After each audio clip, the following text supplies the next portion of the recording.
ধুলোবালিতে ভরা বিষাক্ত শহরে সব কিছুই যেন বিষ, আর গ্রামে নির্মল বাতাস, নির্ভেজাল প্রকৃতি, সতেজ শাকসবজি, সব কিছু যেন জীবনে অন্য রকমের একটা আনন্দ এনে দেয়।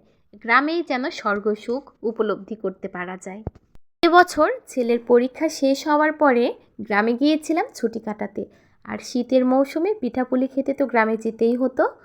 আর যখন গ্রামে গেলাম অবাক হয়ে গেলাম, মাচা ভর্তি শিম, লাউ, পুঁই শাক, করল্লা, বেগুন ছিল গাছে থোকায় থোকায়, টমেটো, কত কি। এছাড়াও ছিল ফুলকপি, বাঁধাকপি, মূলা, গাজর, আরও অনেক কিছু। সাথে ছিল সজনে ডাঁটা। এখানে ছিল পুঁই শাকের ফল। এই ফলটা আমার ছেলের খুব পছন্দ, পেরেছিলাম। আর এখানে অনেকগুলো জালি লাউ হয়েছে, আর দুটো হয়েছে বড়, যেগুলো আর দু একদিন পরই খাওয়া যাবে।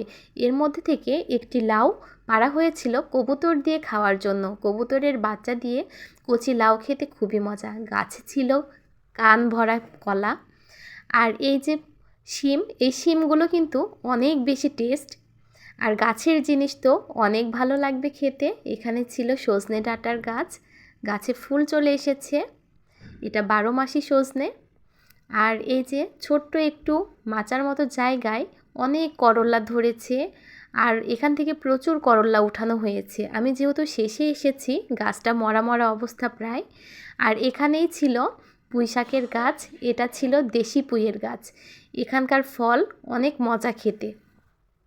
আজকে করল্লা উঠানো হচ্ছিল রান্না করার জন্য।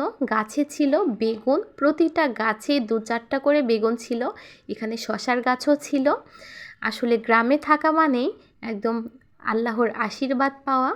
নির্ভেজাল সতেজ টাটকা শাকসবজি, যা কোনো রকমের ভেজাল ছাড়াই গ্রামে সহজ পদ্ধতিতে উৎপন্ন করা হয়। আর এগুলো আমাদের শরীরের জন্য ভীষণই উপকারী। শহরে থাকি, ভীষণ আফসোস হয় যখন গ্রামে যাব, এটা খাবো সেটা খাবো, সবজি খাবো তরতাজা। এই যে আজকে রান্না করছি দেশি নতুন আলু দিয়ে দেশি মুরগির মাংস, একদম বাসায় পোষা মুরগি, সেটা যদি এভাবে রান্না করা যায় মাটির চুলোয়, তাহলে কিন্তু এর স্বাদ বহু গুণে বেড়ে যায়। আসলে আমরা যারা শহরে থাকি সবসময় আমরা গ্যাসের চুলোতেই রান্না করে থাকি, কিন্তু গ্রামে যখন বেড়াতে যাই খাবারের টেস্টটাই যেন অন্যরকম অনুভূতি হয়। আমাদের মনকে, আমাদের দেহকে, সব কিছুকে শক্তিশালী করে তোলে গ্রামের আবহাওয়া, সাথে খাদ্য।